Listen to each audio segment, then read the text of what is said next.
Bonjour à tous. Alors autant j'aurais pas réussi à faire le lien avec les oscillations sur les genoux, autant comme je suis architecte, là c'est possible.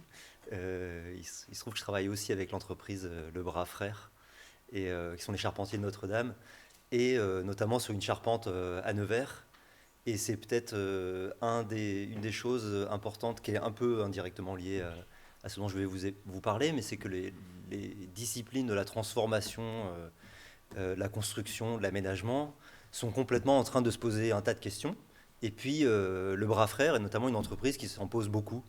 Et autant pour le plomb à Notre-Dame que sur les sections, les longueurs de poutres en Bourgogne. Et donc, ça change complètement la manière dont on dessine des choses quand on veut aller chercher du bois dans le Morvan ou pas dans le Morvan, parce on n'a plus les mêmes arbres qu'à l'époque, aussi pour Notre-Dame.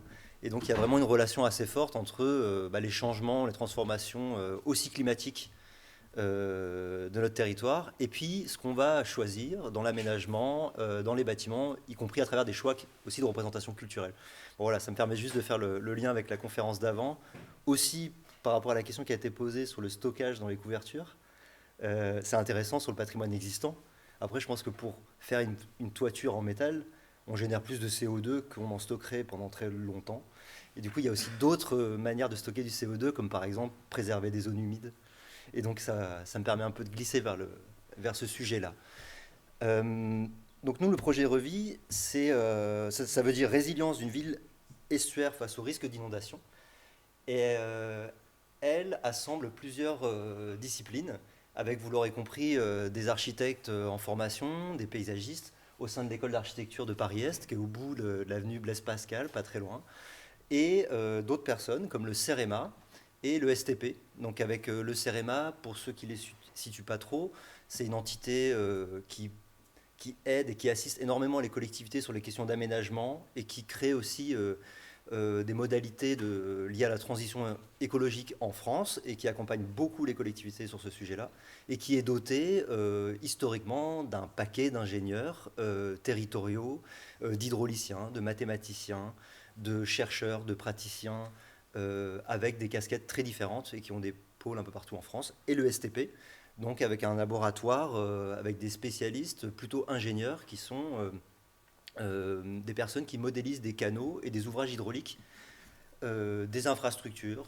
Et donc, on a tenté de travailler ensemble autour d'un sujet de recherche, aussi parce que au sein de l'école d'architecture, donc moi je suis Julien Roman, je suis architecte urbaniste, j'ai une agence qui s'appelle Les Marneurs, et à côté de ça, j'enseigne au sein de l'école d'architecture, dans un postmaster qui s'appelle l'EDSA d'architecte urbaniste, dans lequel on accueille paysagistes, géographes, architectes déjà diplômés, et on répond à des commandes réelles, commanditées par des collectivités, des mairies. Et donc ça nous fait des cas d'études opérationnels et des cas de formation pour l'ensemble de ces étudiants. On appartient aussi à une chaire de recherche qui s'appelle le littoral comme projet. Et donc dans ce cadre-là, et aussi parce qu'on se rend compte qu'on a de plus en plus de commandes qui traitent les questions d'inondation, de submersion, de littoral. C'est aussi une réalité bah, presque journalière aussi maintenant dans nos journaux télévisés, etc. Et donc on a de plus en plus de commandes sur ce type-là.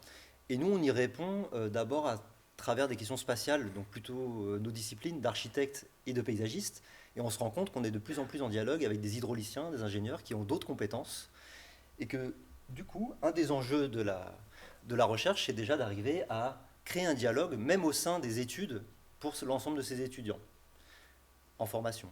C'est-à-dire que quand on va aborder les questions hydrauliques, eh ben nous, on va les aborder d'un point de vue patrimonial, historique, paysager, environnementaux. Et puis il y a d'autres personnes qui vont nous parler de géomatique, qui vont nous parler de modélisation hydraulique. Et donc, un des grands enjeux de Révi pour nous, c'est déjà de trouver une manière de communiquer pour trouver des réponses concrètes pour des communes, qui sont souvent un peu à cheval entre ces différentes expertises qui n'arrivent pas toujours au même moment.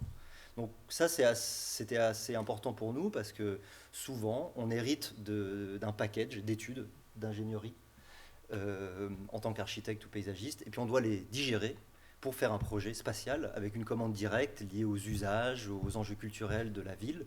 Et donc là, l'idée, c'était vraiment de réfléchir tout du long avec ces différents partenaires. Donc il y a plusieurs professions, il y a plusieurs disciplines.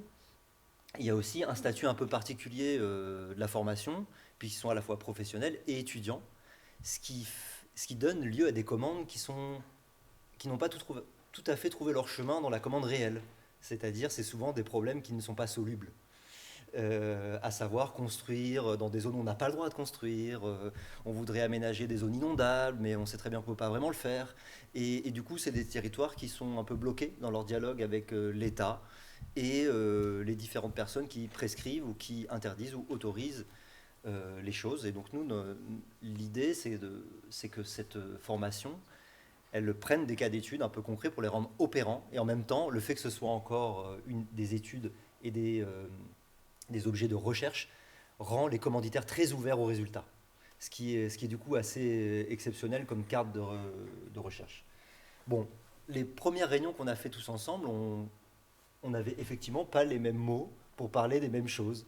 Et du coup, on a commencé par faire des visios, on a regardé un peu les modèles qui étaient gérés par le STP, des canaux, des systèmes d'irrigation, avec des ouvrages modélisés en physique, avec des maquettes gigantesques. Euh, on a parlé aux gens du CEREMA qui travaillaient depuis des années pour modéliser les risques hydrauliques à Landerneau, donc avec des courbes et des modèles mathématiques. Nous, avec notre bagage d'architecte, la commande étant comment construire ici, la première idée qu'on a, c'est à quelle cote on va s'implanter, comment on va le faire, comment on va habiter là, est-ce que c'est bien d'habiter là ou est-ce qu'il faudrait déconstruire. Et donc l'idée, c'est d'arriver aussi à faire de tous ces savoirs-là, qui sont très spécifiques et qui n'ont pas forcément l'habitude de communiquer ensemble, en tout cas qu'ils le font de plus en plus au vu des commandes qui existent aujourd'hui, sur un cas d'étude qu'est Landerneau. Et donc là, on s'est dit, pour engager ce dialogue-là, on va se servir d'une des études DSA comme étant une première expérience de collaboration pour apprendre à travailler ensemble et puis le faire sur un site donné avec une utilité pour une commune. Et donc là, c'est le site de Traon-et-Lorne qui était anciennement occupé par un bâtiment assez important, donc une industrie, au bord de l'Elorne. Pour le resituer de manière un peu réglementaire et pour un peu cerner le problème de la commune, donc la situation de Landerneau, elle est très particulière. Donc on est au bout de l'estuaire de Brest, le long de l'Elorne, donc, qui est un fleuve assez important. En Bretagne, il faut savoir qu'historiquement, en haut et en bas de l'Elorne, il y a deux pays. C'est des coteaux qui se regardent, mais qui aménagent pas forcément les choses de manière concertée. Et puis il y a cette fameuse carte, qui est une carte qui est issue d'une réglementation, qui est les plans de prévention des risques d'inondation, PPRI, dans lequel il y a des zones, rouges et bleues. Globalement, rouge, ça veut dire qu'on ne peut pas construire. Bleu, ça veut dire qu'on peut construire sous conditions, avec certains seuils, certains pas. Et on voit déjà en regardant cette carte qu'elle a une origine évidemment géographique, qui est liée au fleuve, et qu'en même temps, il y a de la négociation. Ça fait le contour de parcelles qui n'ont pas l'air dans une situation totalement différente que celle d'à côté. En tout cas, quand on va sur le site, on se rend compte que la topographie, elle ne varie pas tellement sur certaines zones bleues ou rouges.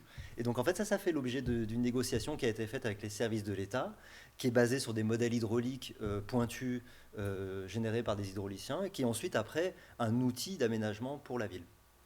Le sujet pour la commune, il est assez clair. C'est aujourd'hui la ville de Landerneau, elle fait face aussi à des interdictions de construire sur ses abords, c'est-à-dire dans l'idée qu'on n'artificialise plus n'importe comment dans les champs. Donc ils ont très peu de zones constructibles, hormis aussi les zones bleues, qui le sont mais sous conditions.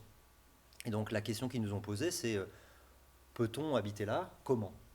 Et donc déjà, quel est le risque à cet endroit-là? Évidemment un risque d'inondation, même de submersion, parce que là c'est la fin de l'estuaire. Donc il y a un lien aussi avec les marées, la submersion.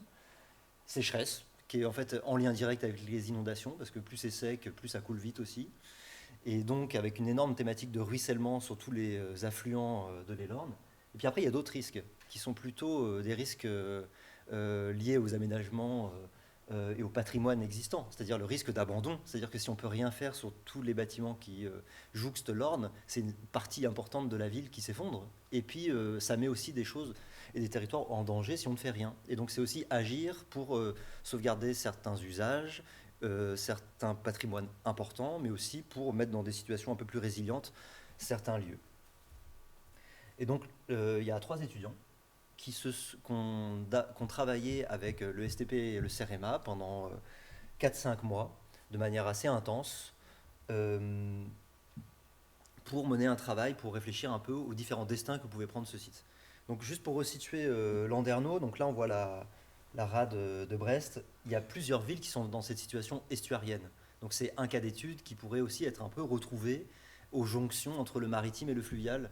Donc c'est aussi ça qui nous intéressait, et avec des ouvrages qui sont très complexes, des portes à clapet, des ponts avec des piles, avec des débits très complexes, qui sont souvent des ouvrages d'ingénierie, et qui sont néanmoins des morceaux de ville et d'espace public pour lesquels d'autres concepteurs prennent un peu la partie haute. Et donc en fait, ces limites un peu disciplinaires, elles affectent un petit peu la qualité et la résilience de ces ouvrages aussi. Si on zoome un petit peu, on se rend compte donc les Lornes, des voies ferrées, une situation assez structurante, avec historiquement un lieu qui était occupé à la fois par une activité qui était évidemment liée à les Lornes, avec des turbines, donc une ancienne industrie, et puis derrière des étangs aussi de rétention. Et aujourd'hui, tout ça a été évidemment remblayé. Il y a des parties de l'usine qui existent encore. Il faut savoir qu'il y a un pont qui est très connu, qui est le pont de Rohan, qui est situé plutôt dans le centre de Landerneau, et qui, pour les personnes du CEREMA, marque la limite entre un milieu maritime et le milieu fluvial.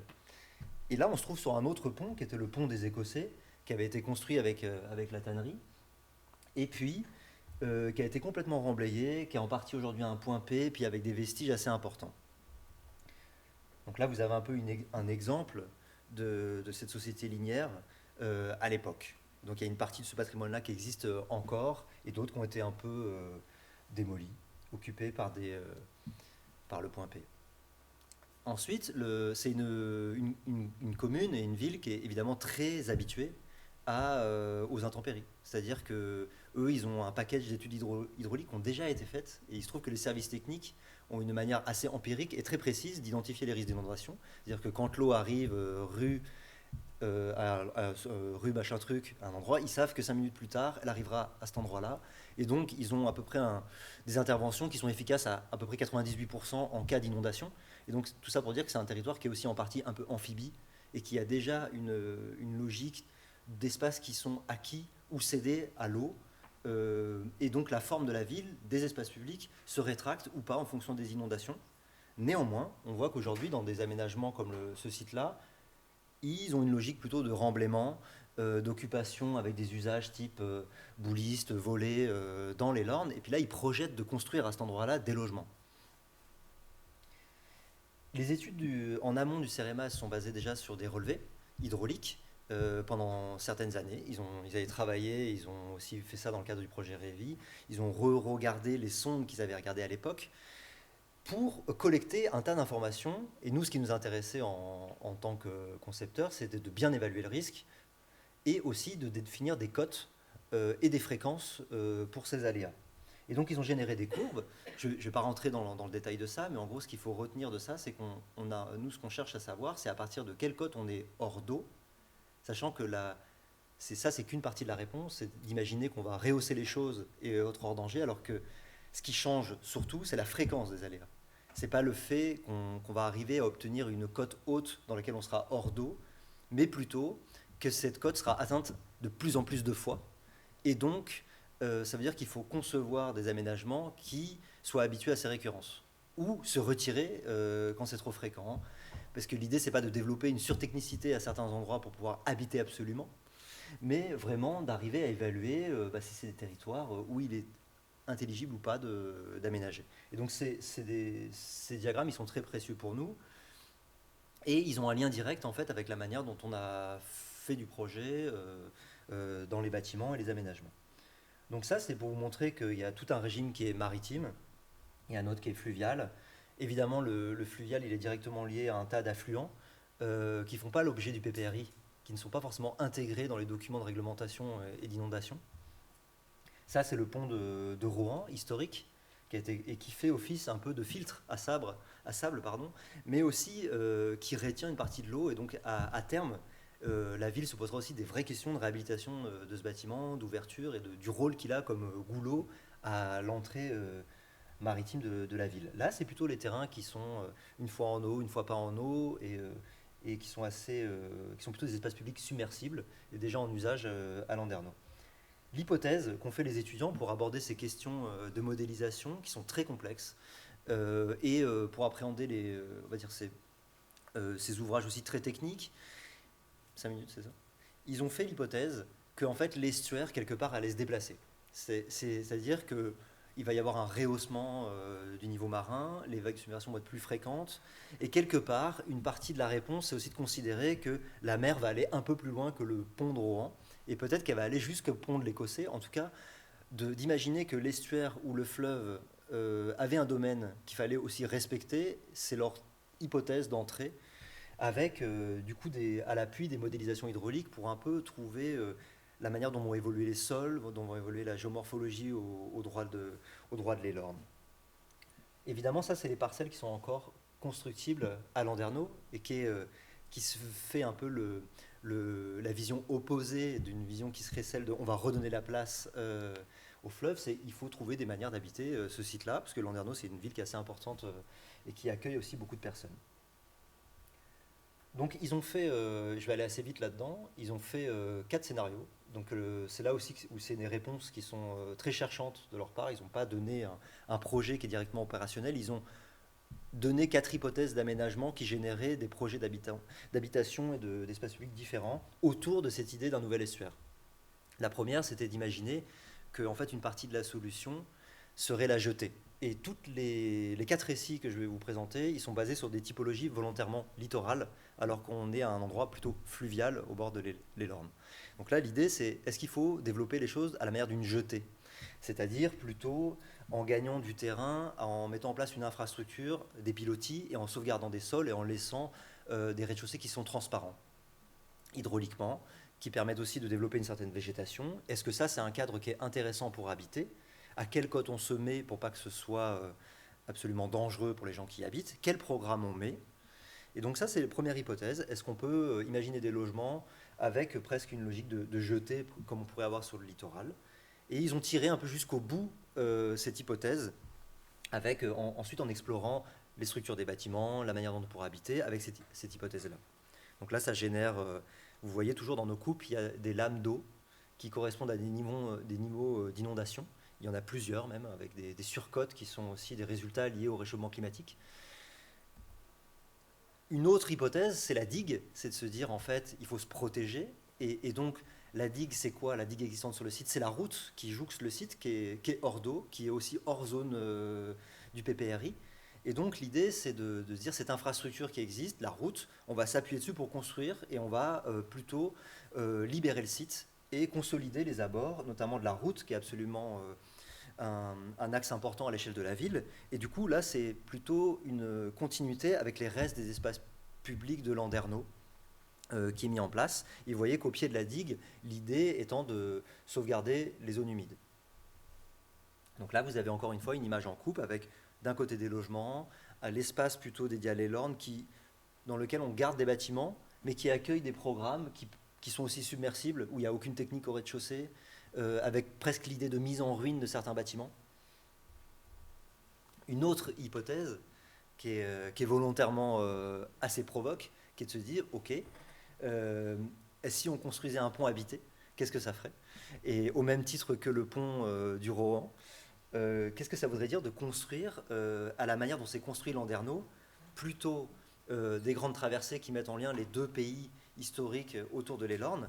Et donc, il faut savoir que ces propositions, elles sont un peu caricaturales, c'est des récits de projets, et elles nous ont permis d'amener avec nous les gens qui travaillent avec nous pour modéliser des modèles hydrauliques qui poussent jusqu'au bout ces hypothèses. Et là, par exemple, ce bâtiment qui est en plein milieu de l'Élorn, une des vertus de cette proposition, c'était de réfléchir aux différentes infrastructures qui sont perpendiculaires à l'Élorn, qui font assez peu l'objet de réflexions à l'échelle de Landerneau, à travers leurs aménagements, la manière dont on traverse, la manière dont les ponts touchent les différentes berges de l'Élorn.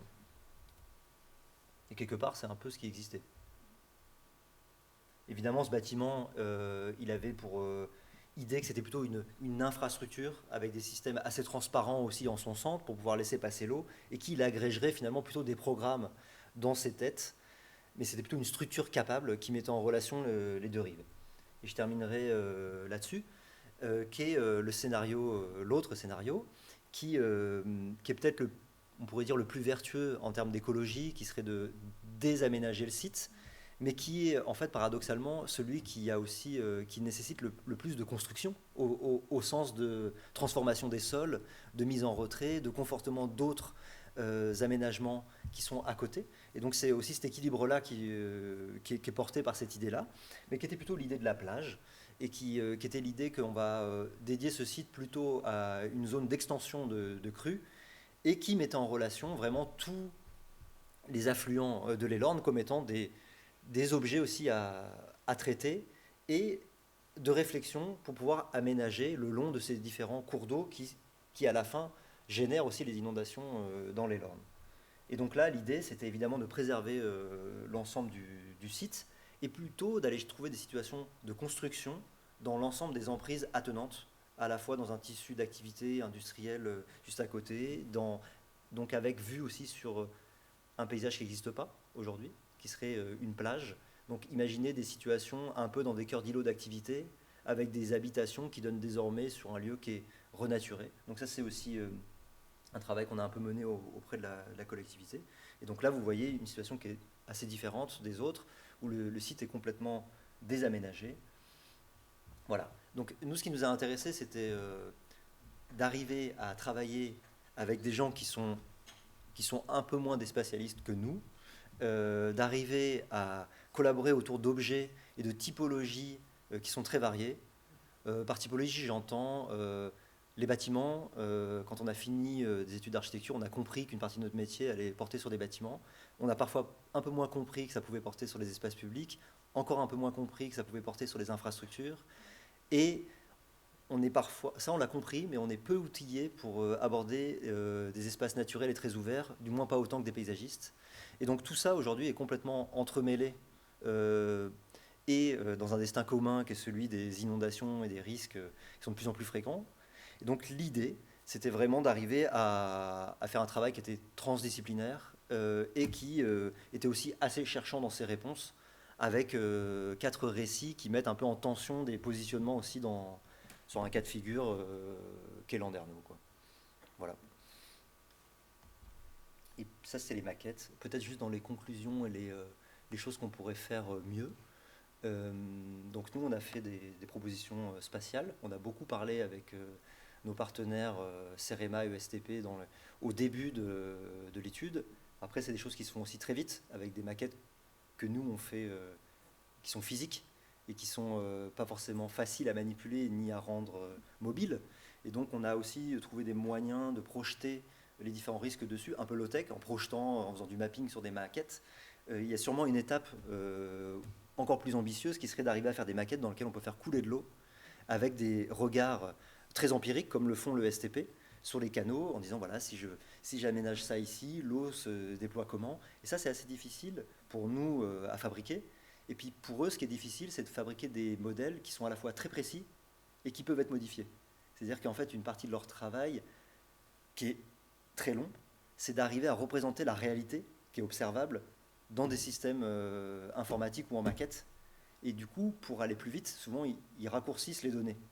Par exemple, ils enlèvent des rues, ils font des îlots qui rassemblent plusieurs bâtiments. Ce qui est inconcevable d'un point de vue de l'aménagement, d'imaginer qu'on enlève quelques rues pour pouvoir appréhender un modèle. Et du coup, ça, c'est des choses qui nous ont posé problème, à la fois nous pour faire bouger nos maquettes, et à la fois eux pour agir et tester des éléments de projet dans des outils de calcul qui sont colossaux, en fait. Voilà. Merci.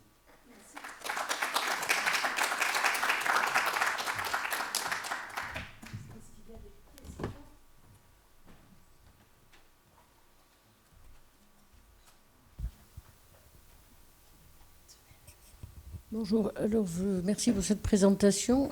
Quand vous avez évoqué alors j'aime bien les staccades très british, on dirait Brighton, est-ce que vous avez regardé le retour d'expérience? Alors je crois que c'est du côté d'Hambourg qu'ils ont littéralement construit en imaginant que les rez-de-chaussée soient des espèces de fusibles, au sens où il n'y a pas de choses majeures et on peut accepter qu'ils soient inondés pour préserver justement ce qui est à l'étage. Ça, c'était une première question. Et je crois que c'est à Amsterdam où ils font littéralement de nouveau des habitats flottants. Est-ce que vous avez regardé ça?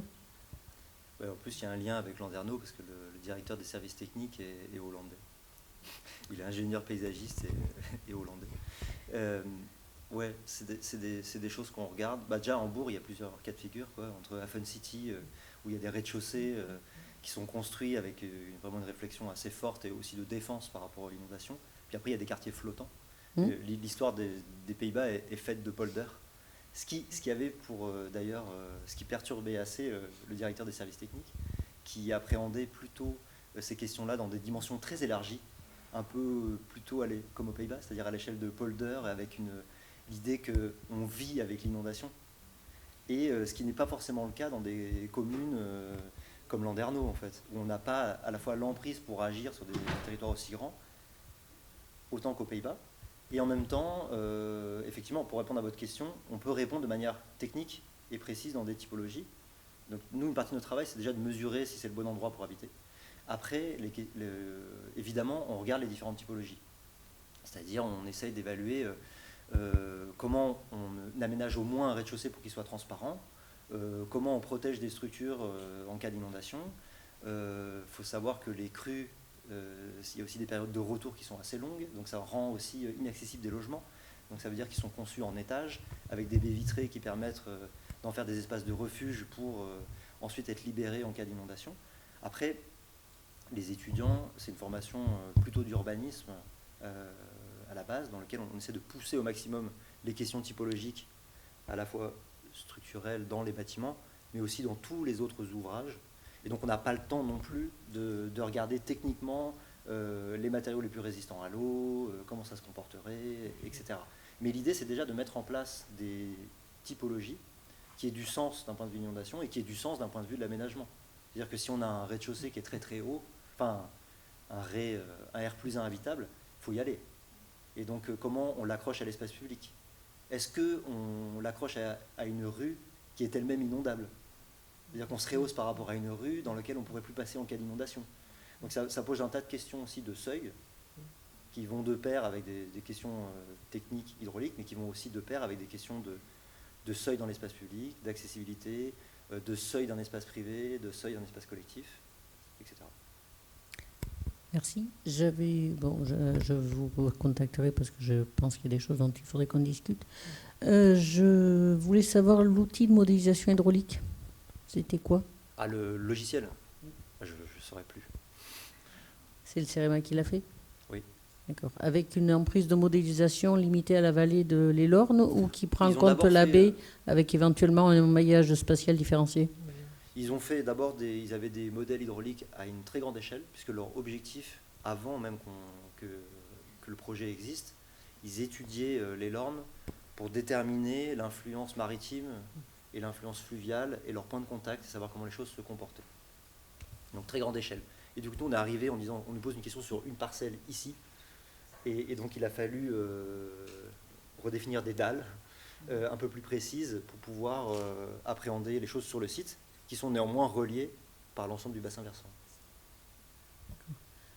Par rapport à votre demande, je ne sais pas si vous savez, mais le LVMT qui a parlé tout à l'heure dispose d'une petite maquette hydraulique qui pourrait peut-être vous intéresser et qui a le bon goût d'être au sous-sol du bâtiment bienvenu, donc beaucoup plus près que Cachan.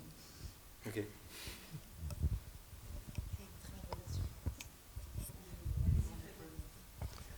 Oui, je vais prendre la suite des interventions de Frédéric. Alors, merci beaucoup pour nous avoir conviés à une vision très systémique, nourrie par des scénarios effectivement qui font réfléchir et qui mobilisent justement en gros les bonnes sciences. Alors, des remarques, des suggestions, puis des questions aussi. Voilà. Je ne sais pas dans quel ordre. Alors, tout à fait à la fin, vous avez déployé un magnifique plaidoyer pour en fait un jumeau numérique des territoires dédié en fait à cette question de l'aménagement en zone inondable. Voilà, et je vous invite, enfin j'invite tout le monde d'ailleurs, hein, voilà, à participer à cette aventure qui d'ailleurs aujourd'hui se concrétise par notamment une initiative conjointe IGN, INERIA, CEREMA. Puisque voilà, donc, initiative à laquelle le site de Paris-Est répond actuellement, voilà, pour se positionner. Donc je pense qu'il y a vraiment, je pense, un enjeu. C'est exactement ce que vous disiez à la fin, mais l'idée c'est de le faire numériquement, oui. Voilà, aussi. Voilà. Mais ça n'empêche pas d'avoir des belles maquettes physiques qui sont évidemment qui donnent à penser autrement. Voilà, mais il y a peut-être ça, c'est une suggestion en fait forte. Voilà, voilà. Au niveau des alors on a parlé de Hamburg Hafen City. Juste une remarque, c'est que la discussion qu'on a aujourd'hui, on n'aurait pas pu l'avoir en fait. Voilà, il y a une quinzaine d'années, quand nous avons reçu, en gros, le directeur de Hamburg Hafen City, en fait, qui voulait effectivement solliciter les forces vives de la Cité des Cartes, voilà, sur cette question. Voilà. Et à l'époque, on n'a pas su effectivement jouer collectif, en fait, enfin, je crois qu'on n'a pas su, voilà, pour faire effectivement une réponse en termes de recherche et d'exploration telle que celle que vous présentez. Enfin, je pense que si on refait l'histoire, s'ils étaient venus 15 ans plus tard, voilà, on aurait pu effectivement, je pense, développer une collaboration très fructueuse au niveau international. Donc je crois qu'il y a effectivement un progrès très fort de ce point de vue-là. Ça, c'était pour la remarque. Alors, bon, sur j'ai deux types d'enjeux en fait sur lesquels je voudrais vous interroger. C'est d'abord l'enjeu de subsidence, parce qu'on parle beaucoup d'inondation, mais l'eau effectivement elle vient aussi parce que le sol s'enfonce, voire parfois très vite. Et c'est lié à la construction, au pompage, donc c'est lié à la gestion de l'eau. Voilà, c'est vraiment le domaine de Frédéric. Voilà. Voilà. Est-ce que ces questions de subsidence font partie, en gros, de l'équation que vous avez regardée, et également les enjeux de ZAN, parce que de zéro artificialisation nette, puisque effectivement construire quelque part en hauteur de façon flottante, c'est peut-être pas pareil du point de vue de la ZAN. Peut-être juste sur la première remarque sur le modèle numérique. Pour nous, c'est assez, c'est aussi une découverte, quoi. On a vu comment le temps qu'il fallait pour modéliser des choses qu'on peut percevoir assez vite et pour atteindre le même niveau de connaissance qu'à la ville de manière empirique. Et en fait, ça, c'est un vrai challenge. Et pour travailler aussi avec des hydrauliciens dans ma pratique, c'est très précieux de rencontrer des gens qui sont capables d'avoir, des hydrauliciens notamment, qui sont capables d'avoir un point de vue aussi rapide à l'échelle géographique sans générer 20 jours de calcul et de modélisation. Et parce qu'en fait, sinon, c'est des formats qui existent assez peu dans les commandes réelles et au-delà des grands projets. Et ça veut dire que quand on va faire un morceau de chemin de voie verte à Landerneau, on ne pourra jamais s'équiper d'études de ce type-là. Et donc, en fait, c'est hyper intéressant pour nous d'arriver à dialoguer avec des gens qui savent aussi faire la synthèse de modèles qui sont beaucoup plus vastes et qui savent aussi avoir un point de vue géographique rapide. Et après, oui, c'est vrai qu'après, il y a tout un monde aussi que moi j'ai un peu en partie découvert, qui est plutôt la géomatique, et des gens qui travaillent, qui sont plutôt des mathématiciens, et qui calculent des choses très précises, qui servent à illustrer ensuite des choses dans les modèles. Et c'est vrai qu'après, si tout ça est fragilisé par la non prise en compte d'un parapet historique à Landerneau, d'un coup, tout s'effondre. Et donc ça, c'est des choses où je pense à la fois, pour nous, on se rend compte pour pouvoir disposer de données expérimentales, pour pouvoir mettre des surcotes liées au réchauffement climatique, on a besoin de ces modèles. Et puis, de leur côté plutôt, eux, ils ont besoin aussi de ne pas faire trop de raccourcis sur des éléments qui sont structurants historiquement pour gérer les crues. Voilà, c'est un peu un enseignement mutuel. Ensuite, sur les questions de sol, évidemment, les modèles, ils incluent pas forcément tous les risques, éboulement, soutènement, ruissellement, mais quand même une grande partie, notamment sur les ruissellements, c'est un peu le but, parce qu'il faut savoir quand même que le PPRI ne prend pas en compte les ruissellements. C'est le cas de beaucoup de PPRI en France, et de tous les affluents qui arrivent dans un fleuve, notamment côtier, quoi. Et donc ça, c'est un vrai sujet. Après, on n'a pas poussé plus loin que ça l'étude de sol, si ce n'est qu'on arrive quand même à observer les zones qui sont humides aussi par les végétations qui poussent dessus sur le site, qui sont existantes. Et ensuite, vous aviez une autre question. Ah oui, c'est sur les affluents et le ZAN. C'était notamment le point d'entrée de la commune. C'est de dire, en gros, comme maintenant le ZAN nous tombe dessus, et ben on va construire dans la zone inondable. Parce qu'il y a encore des poches autorisées dans la zone bleue. Et donc, c'est aussi à ça que nous servait le scénario 4, qui est la plage, qui dit en gros, vous n'allez pas construire là, mais en fait, vous n'allez pas non plus construire dans les affluents, mais vous allez mieux construire les abords. Parce qu'en fait, ce qui se passe aussi, c'est qu'ils ont surconstruit avec des lotissements le long des affluents, sur lequel il serait très intéressant de rétablir des systèmes de rétention en amont, avec des échelles aussi agricoles qui sont beaucoup plus vastes et hors les murs, on va dire, en amont, et dès qu'on peut. Et en fait, c'est un peu ça, à la fin, c'était un peu ça la conclusion de ce scénario-là. C'était il faut essayer de faire de l'infiltration et de la rétention dès qu'on peut, à la fois sur le site, à la fois sur tous les affluents. Mais donc ça veut dire aussi construire plus quand ça paraît raisonnable. Et donc, c'est pour ça qu'on a investi des typologies qui étaient un peu en vente, avec des hangars d'activités qui étaient plus utilisés. Et donc là, l'idée, c'était plutôt de réinvestir un patrimoine existant. Mais après, avec cette mise en garde aussi, qui est de dire il y a des villes qui ont un patrimoine qu'on peut encore habiter, pour ne pas. Pour être respectueux du ZAN, on pourrait dire. Après, il y a des villes qui ont un besoin assez fort de logement. Et puis, il y a aussi des savoir-faire à maintenir dans la construction. C'est-à-dire que construire, réhabiliter un hangar, c'est pas tout à fait que construire neuf. Et donc, il faut aussi maintenir des filières existantes. Mais bon, après, nous, notre posture, c'est souvent de prendre le ZAN comme une donnée réelle et à prendre en compte pour pouvoir plutôt densifier les territoires existants comme à Landerneau.